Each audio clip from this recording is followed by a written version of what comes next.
Assalamualaikum warahmatullahi wabarakatuh. Terima kasih udah ngeklik video ini. Selamat datang di channel aku, Ajeng Septin.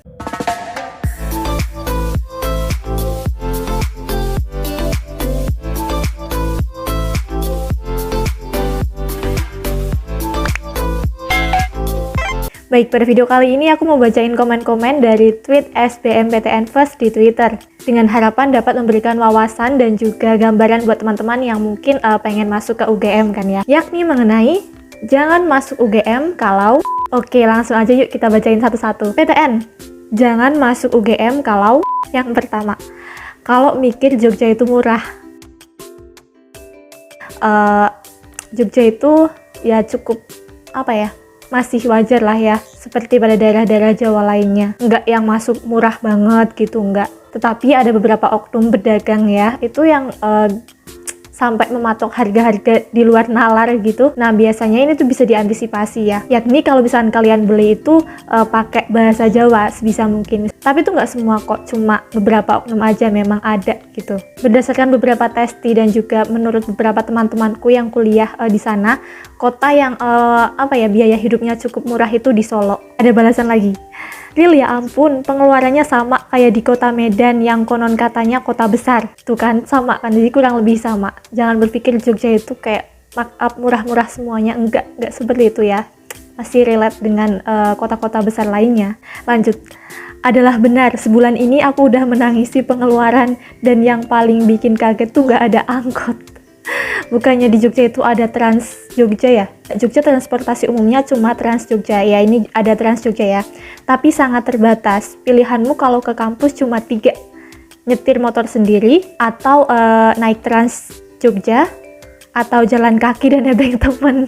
Gojek ada tapi mahal.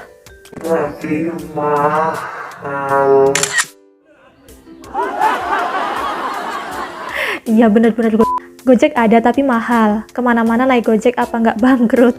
Apalagi kalau kuliah di sini mereka pada maunya ngumpul di tempat kopi buat nugas. Jadi buat yang nggak bawa kendaraan sendiri agak sulit ya konon katanya teman-teman ini. Next tweet lain. Nggak suka belajar alias malas. Ya jelas dong. You know lah ya, kuliah dimanapun. Kalau misalkan kalian tuh malas belajar itu ya nggak bagus. Kalau kalian punya niatan kuliah cuma buat main-main aja, please gak usah. Karena sesungguhnya kuliah itu nggak kayak yang di FTV gitu loh, yang kayak main gitu. Enggak, itu kuliah tuh banyak tugas. Next. Kalau mau masuk UI, ya ngapain daftar kuliah di Jogja kalau mau masuk UI? Mungkin nyabang kali ya, di pilihan kedua. Iya bener juga ya. Kalau nggak diterima ngapain kuliah di Jogja gitu? Kalau di Jogjanya nggak keterima. Rumahnya jauh. Kalau rumahnya jauh ini lebih bisa disiasati sih. Kalian bisa ngekos, cari kos di sekitar kampus. Atau kalau masih memungkinkan untuk PP, kalian bisa PP ya. Tapi kalau misalkan waktu tempuhnya itu lebih dari 1 jam, mending kos aja sih, nggak usah laju. Soalnya ya capek, biaya juga keluar banyak. Belum lagi kalau misalkan ada tugas ataupun ada kumpul organisasi yang sampai malam gitu kan, kalau misalkan nggak ngekos, nginep di kosan teman terus kan ya nggak enak ya. Mending kalau misalkan waktu tempuh buat PP-nya itu lebih dari 1 jam, kalau saran aku ya itu pilih kos aja. Dan usahakan kalau ngekos itu yang deket-deket sama kampus. Untuk apa? Untuk meminimalisir biaya yang dikeluarkan. Kalau misalkan deket kampus itu kan nanti tinggal jalan ya ke kampusnya. Kalau yang punya kendaraan sendiri juga bensinnya nggak cukup banyak dikeluarkan karena sekarang bensin tuh mahal. Kalau misalkan jauh, udah ngekos jauh lagi tuh biaya buat bensinnya ya per hari PP kemana-mana gitu kan jadi banyak. Atau kalau nggak itu pilih kontrakan, kita patungan sama teman-teman. Jadi ngumpulin teman-teman gitu, kita kontrak rumah satu. Terus ngumpulin teman-teman siapa yang mau ikut ngontrak bareng, itu juga mungkin jauh lebih hemat ya, karena bebas diisi berapa anak. Oke, next. Jangan masuk UGM kalau mau sekedar gengsi-gengsian. Terus jalur hoki. Karena kehidupan dan cara hidupnya tuh keras banget. Kelet dikit, kelet atau kelet? Kelet dikit lo disenggol. Kayak ya ampun benar, please gak boleh nafas apa. Jadi emang di UGM itu persaingannya cukup ketat ya teman-teman. Jadi kalau misalkan kalian tuh masuk jalur hoki atau cuma karena gengsi-gengsian gue diterima di UGM, kalian tuh nanti nggak bisa nyeimbangin keambisan dari teman-teman kalian, karena katanya ini anak-anak di UGM itu ambis-ambis, kayak gak ngebiarin kalian buat bernafas sedikit aja. Jadi emang bener-bener persaingannya ketat ya. Ya iyalah, orang UGM kelasnya tuh udah internasional bahkan ya. Jadi buat yang niatnya gengsi-gengsian, terus kayak cuma pengen niat main-main aja, jangan masuk UGM. Next, menurutku kuliah di UGM perjuangan dapetinnya, tapi versi 3,5 tahun. Kadang mau nangisin juga udah membatu air matanya saking jadi emang bukannya nakut-nakutin ya, ini tuh treat dari teman-teman yang mungkin kuliah di UGM udah merasakan lika-liku perjuangan rasanya kuliah di UGM gitu. Jadi intinya jangan main-main, jangan cuma gengsi-gengsian aja. Dan kuliah di UGM itu dari beberapa tweet tadi disimpulkan bahwasanya kalian tuh harus serius.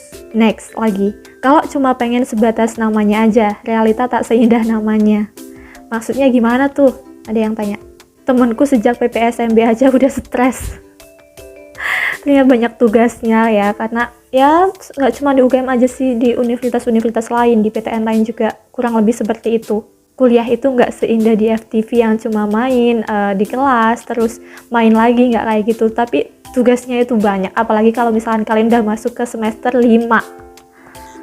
Udah dihadapkan sama hal-hal yang berbau skripsi. Nikmat. Next. Jangan kuliah di UGM kalau ngarepin masuknya murni pakai hoki, apalagi males-malesan. Lu mungkin bisa masuk, tapi lu bakal kesulitan survive. Bisa masuk gak bisa keluar, susah keluar gitu ya. Jadi emang harus punya tekad yang kuat, seperti tekad sang Gajah Mada ya, yang pantang menyerah menyatukan Nusantara dengan sumpahnya Palapa. Jadi cerita kan. Next. Kalau nggak siap nominal UKT-nya besar. Bener. Jadi teman-teman juga harus teliti dalam mengisi penghasilan orang tua ya. Pastikan itu memang benar-benar penghasilannya segitu. Karena kalau misalkan niatnya mau keren-kerenan gitu, diisi yang besar, nanti pas dapat UKT tuh tinggi banget. Karena UKT ini tuh disesuaikan sama penghasilan kedua orang tua. Nah, maka dari itu pas ngisinya itu dipastikan sesuai dengan emang benar-benar penghasilannya segitu gitu. Nggak usah ditambah-tambahin dan juga dikurang-kurangin. Dan sepertinya kalau misalkan nanti nggak sesuai, itu bisa ngajuin keringanan nggak sih? Buat teman-teman yang dari UGM, bisa komen di bawah ya, itu bisa ngajuin keringanan atau enggak. Oke, dari beberapa tweet tadi ya, dapat disimpulkan bahwasanya kalau misalkan kalian mau masuk UGM itu, jangan yang pertama nurutin gengsi. Cuma pengen kalian tuh dikenal keren karena masuk UGM. Tetapi tidak diimbangi dengan komitmen diri sendiri untuk lebih survive atau konsisten mengupgrade diri sendiri mengenai ilmu-ilmu yang didapatkan di kampus ataupun pengalaman-pengalaman dalam berorganisasi. Karena apa? Karena you know lah ya, di UGM itu yang masuk tuh emang yang udah bener-bener best of the best ya ibaratnya. Selain itu kalian juga harus memiliki kemampuan untuk membatasi diri gitu. Jadi kan karena Jogja itu kan udah termasuk dalam kota besar ya, kota pelajar gitu. Kota dimana di situ tuh banyak anak-anak merantau, yang mana itu kan kalau misalkan ngerantau itu kan jauh dari pengawasan orang tua ya. Nah, kalian tuh sebisa mungkin punya kemampuan untuk bisa membedakan mana hal-hal yang harus kalian lakukan, mana hal-hal yang harus kalian jauhi. Jangan mudah terbawa arus pergaulan yang bisa dikatakan negatif. Di sana kalian bisa menemukan hal-hal yang lurus, yang agak berkelok, yang berkelok-kelok banget gitu ada. Oke, buat teman-teman yang udah kuliah di UGM mungkin bisa sharing apa aja sih yang dirasakan selama kuliah di UGM di kolom komen ya, supaya nanti bisa menjadi tambahan gambaran buat adik-adik yang khususnya yang mau masuk ke UGM tentang bagaimana sih kuliah di UGM itu. Tetapi ini tidak bisa dipukul rata seperti itu semua ya, karena setiap orang kan itu akan mengalami pengalaman-pengalaman yang unik. Karena setiap orang nanti akan mengalami hal-hal unik-unik sendiri. Dan supaya kalian tuh benar-benar merasakan gimana sih sensasinya kuliah di UGM, yakni dengan cara kalian masuk dan menjadi mahasiswa di UGM. Semoga tahun ini bisa menjadi bagian dari Gajah Mada Muda. Amin. Oke, sekian yang dapat aku sampaikan pada video kali ini. Semoga bermanfaat. Wassalamualaikum warahmatullahi wabarakatuh.